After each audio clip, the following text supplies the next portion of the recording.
About evaluating limits for expressions where the value is indeterminate when you look at the original value of x. So I'm going to do another example of using the dividing out technique, and then I'll let you work on one.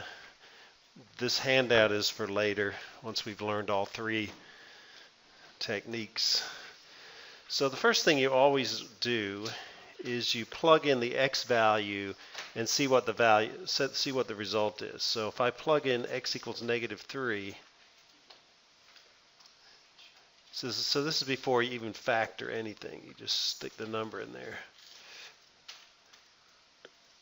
So I put in x equals -3. And so you'll have -3 squared, which is 9. -3 times -3, which is 9. Subtract 18. Divide by 0. But the numerator is also 0. So once you find out that the result is indeterminate, then you say, well, okay, I need to use one of these three techniques to remove the indeterminacy of the expression. So then you'll factor. So I'm going back to my original limit expression, and I'm going to factor the numerator.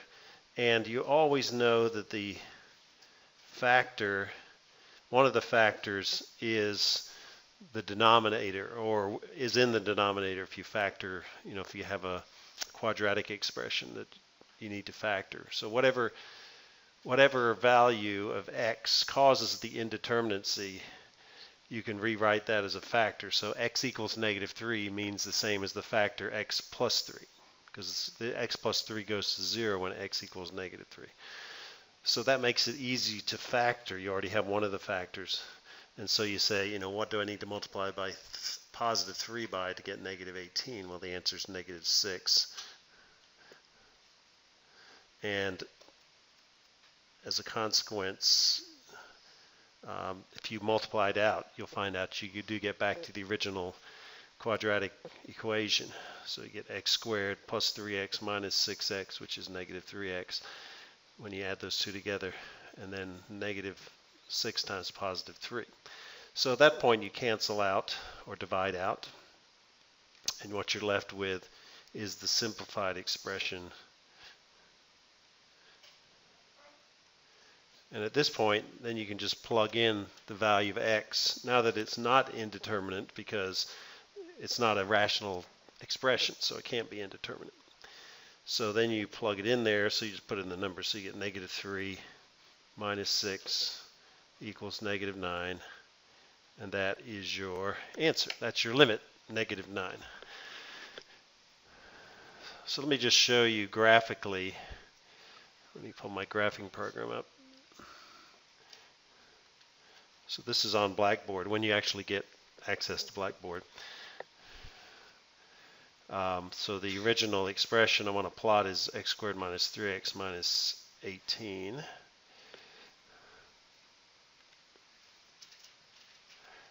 In the numerator, x squared minus 3x minus 18 divided by x plus 3.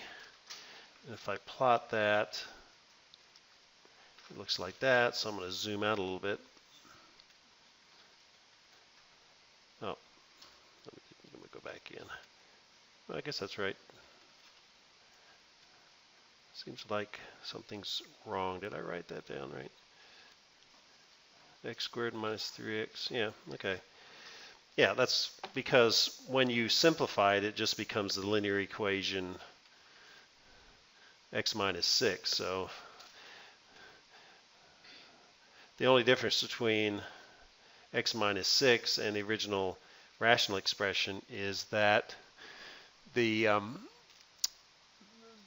that expression is indeterminate at x equals -3, but you can't really see that on the graph. So if I go, let me go back to standard zoom here. So x equals -3. Actually, I got to zoom out in this direction. So at x equals -3, you see the graph kind of acts weird, has this little spike. If I plotted, so but you can see as I approach x equals -3 from the left-hand side, the function approaches 9, -9, and as I approach -3 from the positive, the right-hand side, the function value approaches -9, okay, which is the same as the value of the function that was simplified, which was, what was the expression? It was x minus 6. So if I put x minus 6 in there and plot that, it's going to be right over top of the same graph. It's the blue graph, it just doesn't have this little funny behavior at x equals -3. Okay. So here's your one you're going to do. So the first thing you want to do is plug in x equals 2 into the original rational expression, evaluate it, see if it's indeterminate. If it's not indeterminate, then you're done. But if it is indeterminate, then you're going to have a factor of x minus 3 in both the numerator and the denominator. So then you'll find the corresponding matching factors. I mean, they're not that hard to factor, so it's not like you need that extra help. And then once you factor it, cancel out the common factors, which will be x minus 2, and then you'll be left with a numerator and the denominator. That term will not be indeterminate. And then you plug the number 2 into that simplified form, and you get the answer. Okay. So what I usually do is I give you guys a minute or so to get somewhere on the problem, and then I start working it. So if you get stuck, if you have any questions during this period of time, you can raise your hand and I can come talk to you. But once you get so far, I'll just start working the problem, and if you're stuck, then you can see where to get it worked out.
So I got -2.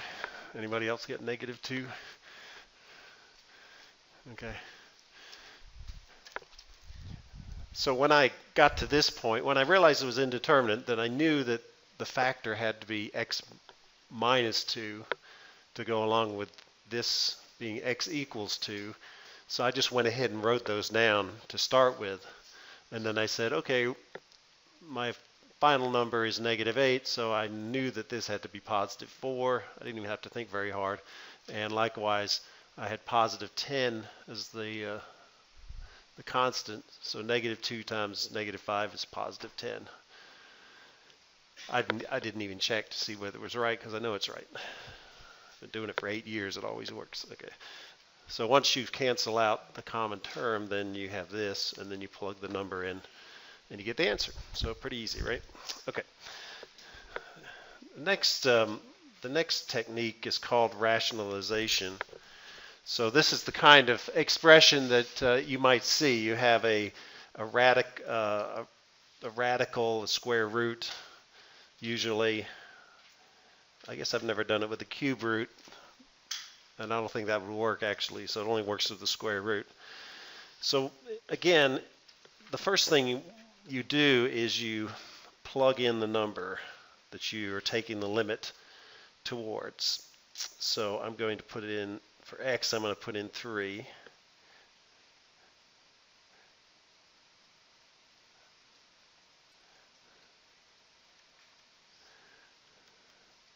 So I get the square root of 9 minus 3 divided by 0.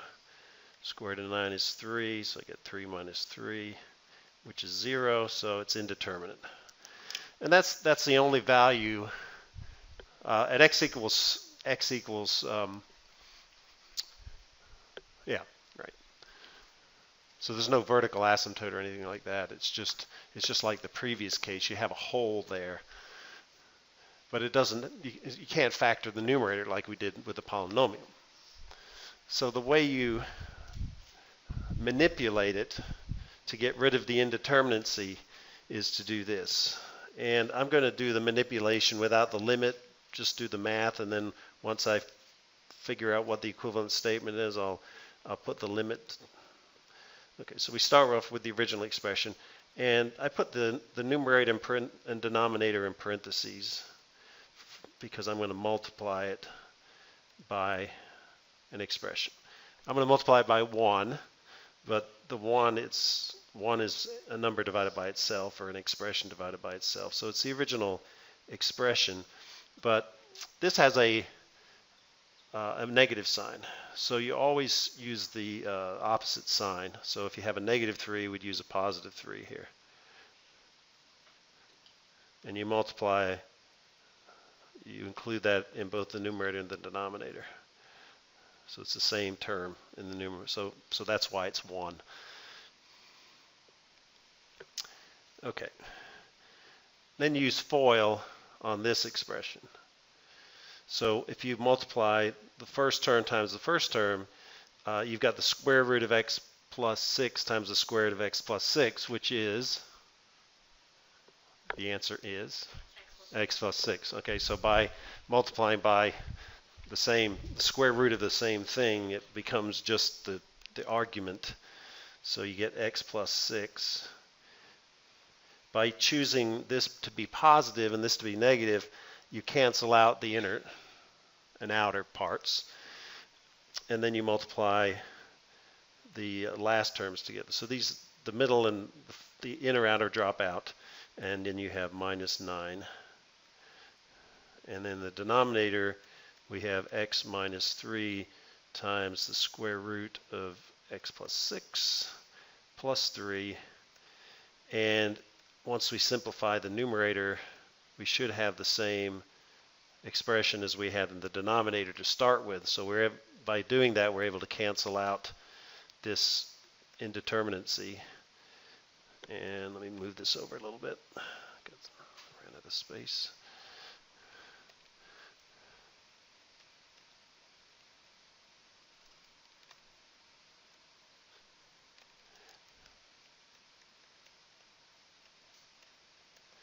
So now you cancel it out, and you end up with 1 over the square root of x plus 6 plus 3. So now we'll take the limit. So now I need to take the limit as x approaches 3 of not the original expression, but this equivalent expression that doesn't have an indeterminacy. So you get that. And now you plug the number in. So we get 3 plus 6, square root of that, plus 3, which is 1 over 3 plus 3. You get the square root of 9, which is 3. And so the answer is 1/6. So there's your limit. So I'll let you finish copying that if you're. It's kind of funny. You'll find out it's kind of funny. For some strange reason, it seemed like the problems I've chosen, the answer always seems to be 1/6, but it was just a coincidence. It's not always 1/6. This technique will be used for finding the derivative of the square root of x.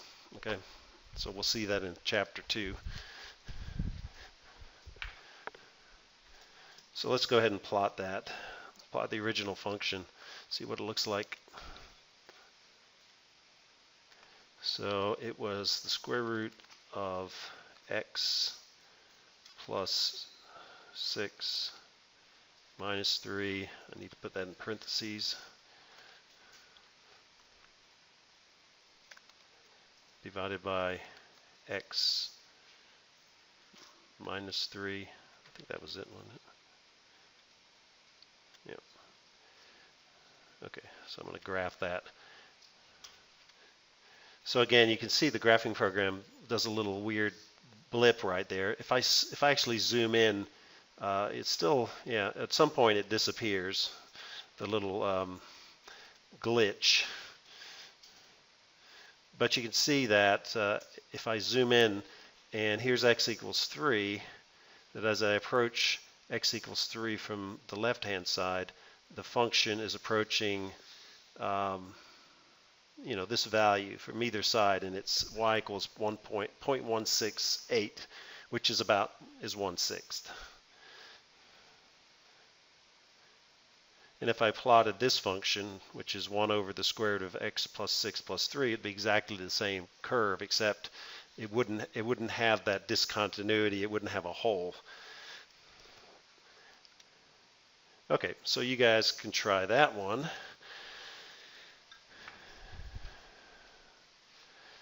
So again, the first thing you do is plug in x equals 0 and show that, or see if it is indeterminate.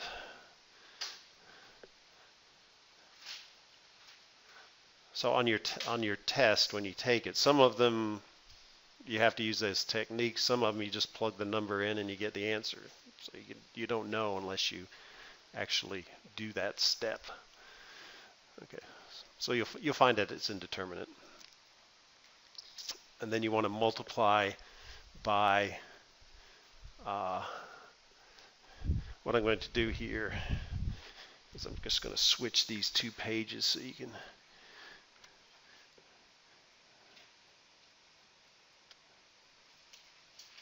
Nope, went too far. There you go. Nope, didn't do that right. I was trying to get it so that you could see the. Oh yeah, that did right here. So there you go. So now you can see what you should do, hopefully. Look at this problem, see what I did here if you don't remember. Applied the same thing. It's kind of very similar to it in a lot of ways. I think the answer is 1/6, but that's, if I remember correctly.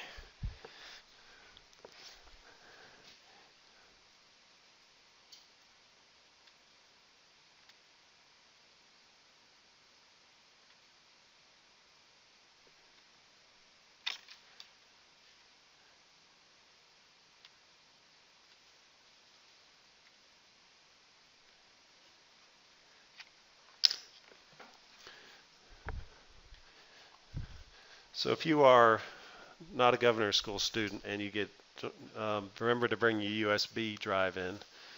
I've just copied the solutions to first semester.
So there you go. So I multiplied by the square root of x plus 9 plus 3 instead of subtracting 3. I use FOIL, first term, multiplied together, gets rid of the square root. The inner and outer terms cancel out. This is the last terms. When you simplify this, the 9's cancel out. You get x. X divided by x is 1. So that's your simplified expression, which is not indeterminate. Then you take the limit to 0, and in this case you get the answer is a 6th as well. Okay. Anybody have any questions so far? Everybody pretty good about that? Yes? How would you write your final answer like on a test or whatever like that? Would you write the limit with the original function equal? You don't have to go back and write the original. I guess theoretically that probably would be good, but I'm okay with just the way I did it here. Yeah.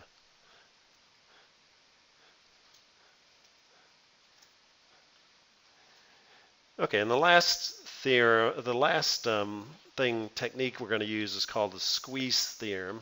It's theorem 1.8 in your book. And this is what it says. Don't worry, you're not going to have to memorize, what it, I want you to have a kind of a general concept of what it is. But so I'm going to read the mathematical expression, and I'm going to explain what it means. So you have three functions in some interval. So the interval is the values of x. So from x equals something to x equals something bigger. And it says that contains C. Okay. So it says that these things are true except containing some value of x equal to c, except possibly that x equals c itself. That's because at x equals c, they may not exist. So that's why they have this exception. It's not because that they're going to be way different. It's going to be the fact that maybe one of the functions, maybe f of x, does not exist at x equals c. That's the usual reason. And it says if you take the limit of these two functions, which have a limit, not an indeterminate result, but actually have a limit, and those both have the same value, the same limit, then the function that has the intermediate, that's basically in between the other two functions, is also going to have the limit L, even though this function may not exist. It may be indeterminate at x equals c. So it's saying the limit exists for this function in question. So we're going to use the squeeze theorem to find out specifically for, we're going to prove a particular result. The actual result that we're going to prove, we're going to use the squeeze theorem for, says that the limit as x approaches 0 of the sine of x divided by x equals 1.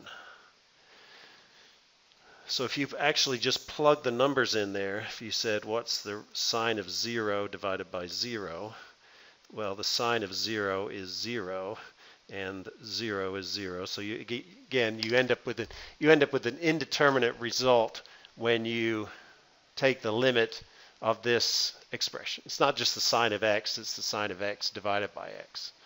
And we'll end up using this result when we derive the derivative for the sine, the slope of the tangent line to the sine function.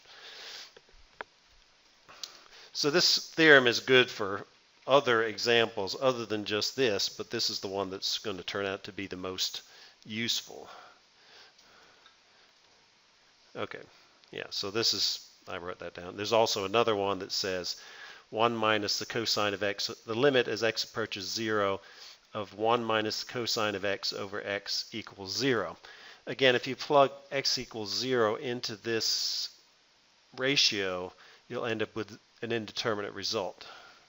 Not 0, but an indeterminate result. You can use the squeeze theorem to show that this is true. So the squeeze theorem is used to prove these two things. So I'm going to prove this one right here.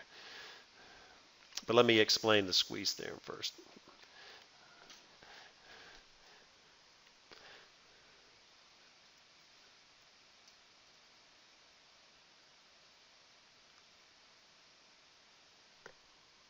So let's take 3 colors of lines here. So this is, let's say, this is h of x, and this is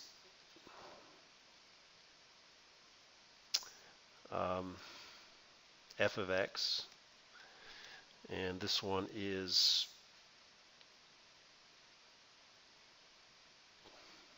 g of x. And you'd have some interval from a to b. And this is c, this is some value of c. And what it's saying is that the functions h of x and g of x exist, and the limit of those functions is L. So if I were to go over to the right to the y-axis here, this would be L. That's a y value. And so it's saying if the limit of this blue curve is L at x equals c, and the green curve is L, and you always have blue being greater than red being greater than green, that even if this limit here does not exist like we have here, if these surrounding functions have the same limit, then it's squeezed. It's kind of like, I always use the example of a football. You know, if you go to a football game and you've got 3 lines of people going into a single gate, you can get 3 people across in the gate. It's not just a single person. But basically, you know, everybody gets squeezed in there, and the person in the middle here is not going to end up getting to the outside. He's going to be pushed through there. That's why it's kind of called the squeeze theorem.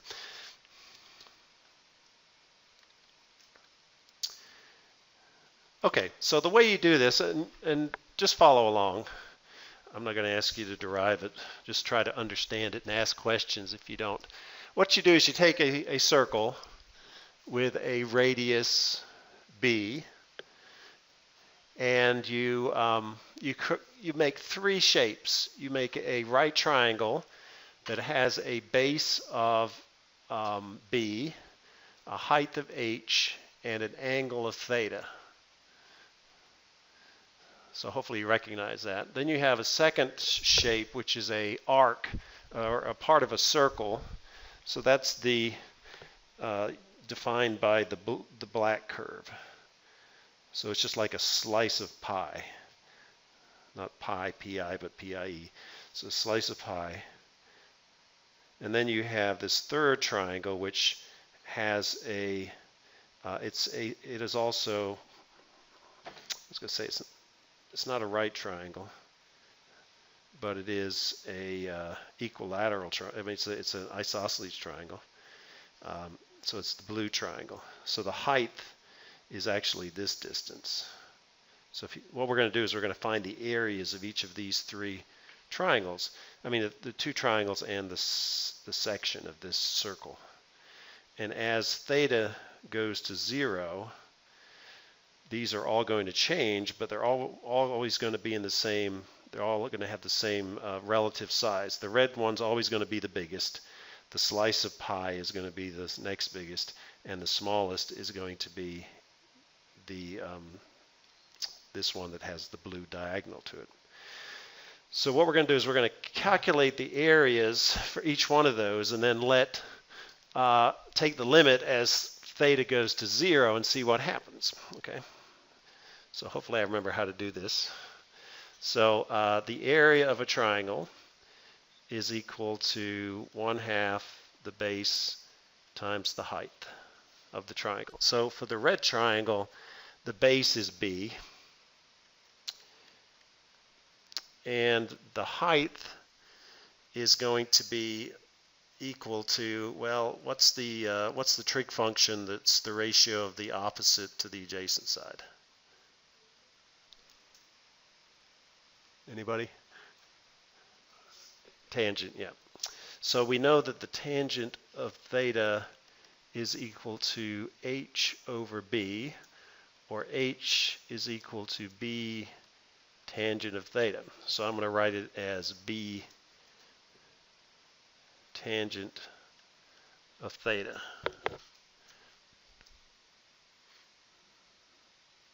Okay, that seems to be right. Okay. Let's go to the next one, which is this little, the black area, which is this segment of the circle, like that. So does anybody remember what the area of a fraction of a circle is in terms of the angle theta? I don't remember it either, so what I remember is if you think about it, what's the area of a circle? Remember that one? Pi r squared, yeah. So it's pi. In this case, I'm going to use, this is b, so the radius is b squared. So that's the area of the entire circle. So to find the part of the circle, the percentage of the circle that is shown by this segment, you would take theta and divide by 2 pi. Because when theta equals 2 pi, you get the entire circle. So that when theta is equal to 0, you have 0 area. When theta equals 2 pi, you get that. So what will happen is the pi's cancel out, and you get b squared theta over 2. So that's the area of the little segment of the circle. And then finally, the blue triangle. It's not a right triangle, but it's still, still a triangle. So the area of the blue area is 1/2 times the base times the height. The base is, again, the radius of the circle. The height is this thing right here. And this is actually the base too. So that's the radius. So again, what I'm looking for is I want the height in terms of the base and the angle. So what is the trig function? It's the ratio of the opposite side, which is this side. We're looking at this small right triangle here. We're calculating the area of this triangle, but to find the height, we have to do this small right triangle. So what's the trig function that's the ratio of opposite over hypotenuse? Sine, yeah. So the sine of theta is equal to h, the height, over b, the hypotenuse. So the height is equal to b times the sine of theta. So area equals 1/2 the base b times the height, which is b sine theta. So now we can, we'll take all three of those so that we have, let me add a page here. So the smallest area is going to be this one. So you have 1/2 base squared times sine theta is going to be less than, what's the next one? 1/2 b squared times theta, which is going to be less than the area of the big curve, which is 1/2 b squared tangent theta.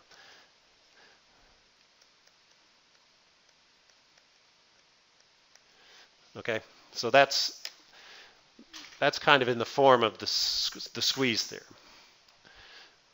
But we can cancel, because we have a common term in each one, which is 1/2 b squared, we can then simplify it. So we have the sine of theta is less than theta is less than the tangent of theta. Okay, now what am I doing next? If you took the reciprocal of these things, you'll see why I'm going to do this in a second. If you, for example, if you had 3 is less than 5 is less than 7, if we took the reciprocal, 1/3 is greater than 1/5 is greater than 1/7. So if we take the reciprocal of everything, we're going to change the order of the inequality, like that. Now, if we multiply everything by the sine of theta, so we'll get 1 is greater than the sine of theta over theta, which is greater than the sine of theta divided by the tangent of theta.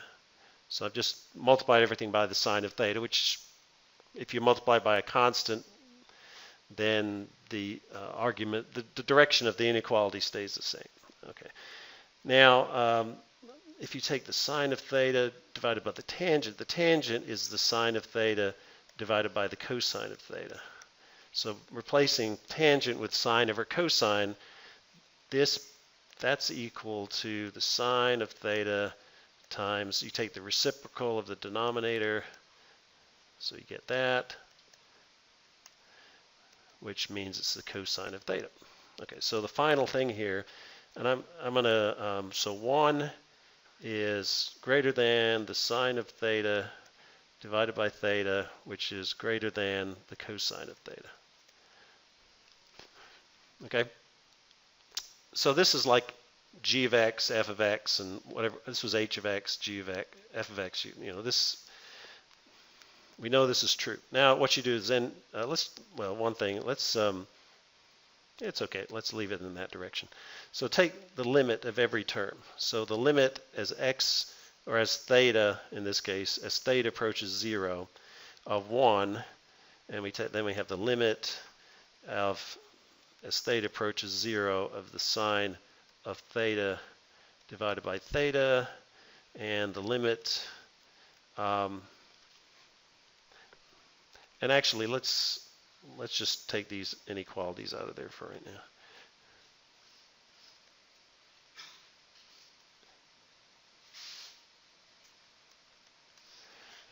Well, the limit of a constant is always just the number. Okay, there's no theta involved here.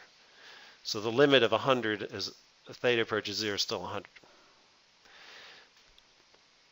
Now over here, the limit of the cosine of theta as theta approaches 0. Well, the cosine of 0 is 1. So this is 1. So this is the limit of this expression.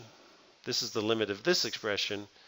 Therefore, what we can say is, therefore, because these both approach the same limit, which is 1, the limit of the middle term, which originally was indeterminate, is now determined by the squeeze theorem. So we know that the limit of the expression that's always in the middle, the value, the function that's always in the middle of this inequality is equal to the limits of the outer functions. And I guess I should have put a little equal sign there. Okay, so anyway, that's how the squeeze theorem works. You just need to know what the squeeze theorem is, the result of the squeeze theorem. So what you can do is you can use the squeeze theorem, the two squeeze theorem results, to answer the limit questions about something that's a little more complicated. So the question is, what is the limit as x approaches 0 of the sine of x times 1 minus the cosine of x over 2x squared?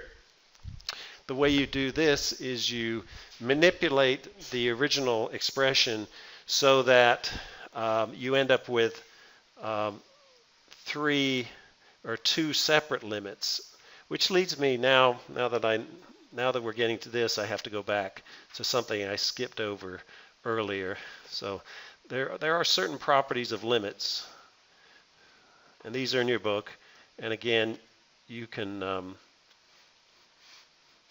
don't write these down, just look in your book. But it's saying if you have two functions, f of x and g of x, and f of x, the function f of x as x approaches some value c, if that has a limit L, if the limit exists and it's equal to L, and you have another function g of x whose limit as x approaches c is k, then you have these properties of limits. And they all make sense. So it's saying that if you have a function that has a limit L, and then you multiply that function by a constant, the, the limit of this resultant function, which is a constant times the original function, the limit is just the original limit times the constant. So the constant multiplying the function by 2 just increases the limit value by 2. Which makes sense, because if you multiply a function by 2, it's twice as big, so it's not surprising the limit should be twice as big. If you have a function, these two functions, and each of them have a limit, this one has a limit L and this one has a limit K, by themselves, if you add the two functions together to create a composite function, then the composite function has a limit L plus or minus K, depending upon whether this is plus or minus g of x. If you have two functions you multiply together, like x times the sine of x, if x has a limit L and the sine of x has a limit K, then the x times the sine of x, the composite function, has a limit L times K. Same thing with dividing and exponents. So any composite function that you end up with using multiplying by a constant, adding or subtracting, multiplying, dividing the functions, raising the function to a power, the limits are affected as you would expect them to be affected. That's the whole concept there. There's also, if you have your book, there's 3 theorems that, again, they are what you would expect them to be. There's nothing unusual. So let's see what theorem 1.3 says. It basically says that the limit of a polynomial is the value of the function, okay, which we've already talked about. And it also says for rational functions that the limit, as long as it's not indeterminate, the limit, so this is page 60 in your books.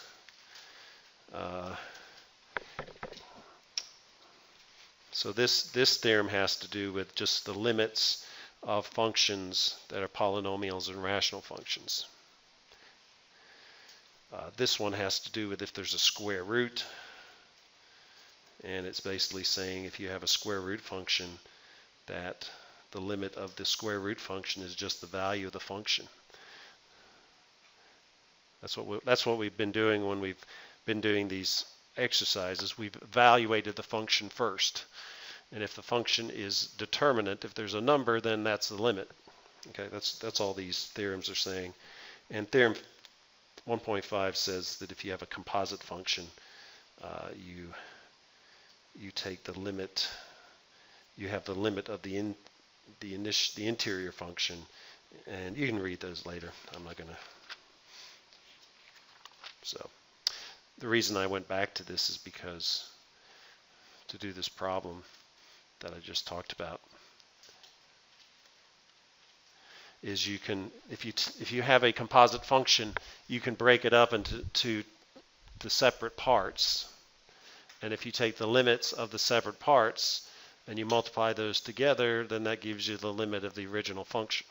Okay, so what I can do, because of those properties of limits, is I can say that this equals the limit as x approaches 0 of 1/2 times the limit as x approaches 0 of the sine of x divided by x times the limit as x approaches 0 of 1 minus the cosine of x divided by x. So I've taken the 2 and just, which is in the denominator, and made it into the fraction. So I'm going to take the limit of that by itself. And the limit of a constant is just the constant. So that's going to be 1/2. This, and then the remaining parts, I took one of the x squareds and grouped it with the sine of x, and I took the other x, took one of the x's here and I put it with the sine of x, and I took the other x and I put it with 1 minus the cosine of x. So I'm just basically expanding the original expression into 3 parts. And if you look at this, you can say, that's the squeeze theorem tells me that that's equal to 1. And the squeeze theorem tells me that that equals 0. So then I can take the limit of each part that I have. It's like they talk about on food shows, these things deconstructed. Here, I'm deconstructing my limit. So the limit of this is a half. The limit of this is 1. We just proved that. And the limit of that is 0. And so you multiply all those together and you get the answer is 0.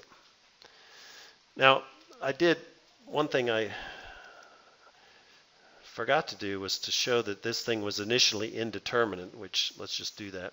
So if you plug in x equals 0 into the original expression, you'll get this.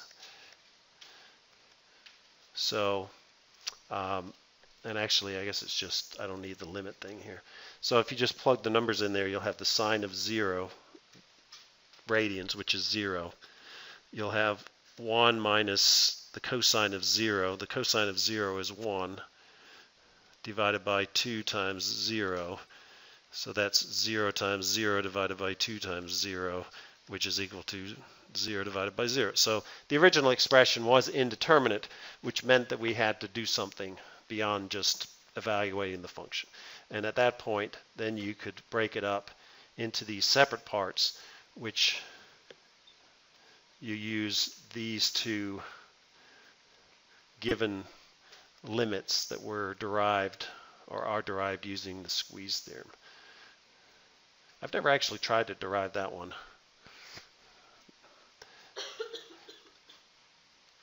Okay, so here's another one. So we got to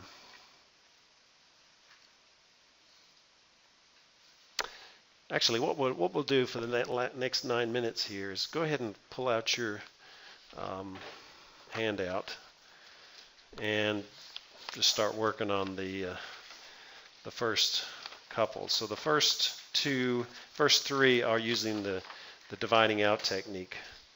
The next 2 are rationalization, and then the last 3 are the squeeze theorem. So I'm just going to give you a chance to do something instead of watching me here.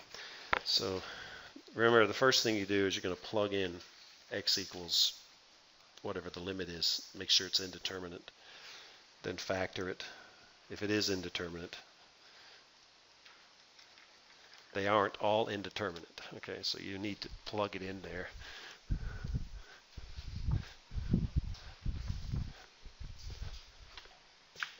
Also, I'm going to go ahead and assign the homework for this section because we're right at the end anyway. So that's due next Friday.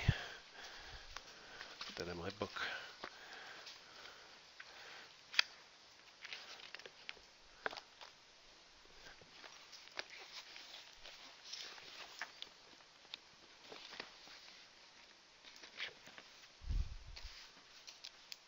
Which is the 1st of September.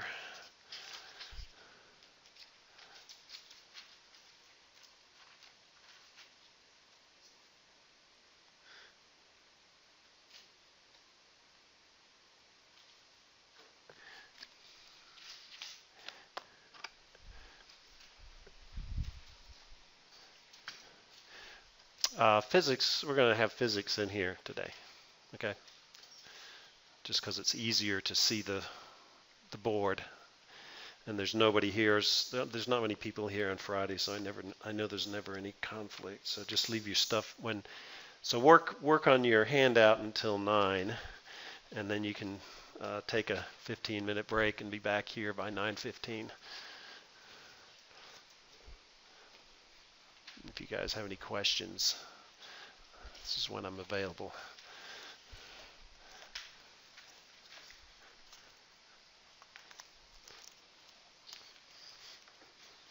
Yeah, don't forget to make sure that it's, oh, you're already on the next page here.